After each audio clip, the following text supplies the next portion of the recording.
مساء الخير. في فيديو النهارده رسالة غامضة من ريم طارق زوجة حسن شاكوش بعد ما حاول تهكير حسابها الرسمي بانستجرام. هنعرف كل التفاصيل، بس قبل ما تكمل الفيديو انزل بسرعة واعمل لايك واشترك في القناة وفعل زرار الجرس على كل الاشعارات، ضروري جدا جدا علشان كل الجديد يجيلك لحد عندك.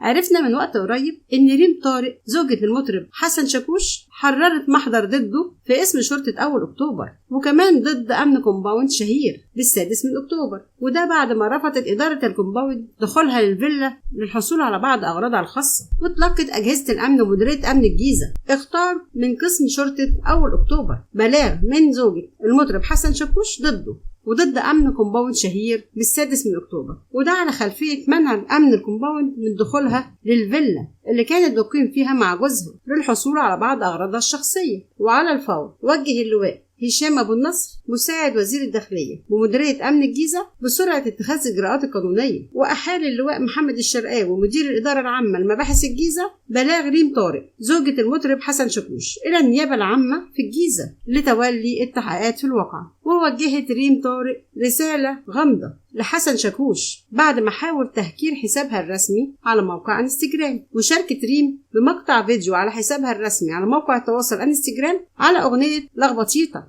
لشاكوش، وعلقت عليها وقالت ها محاولتكم الرخيصة لقفل الحساب منفعتش. ما تخافش يا حسن، مش هنزل الكبيرة دي بقى، هخليها هدية ليك. فيديو النهاردة خلص. لو عجبك الفيديو اعمل لايك واشترك في القناة لو أول مرة بتشوفنا علشان يوصلك كل جديد على قناة الموسوعة الفنية.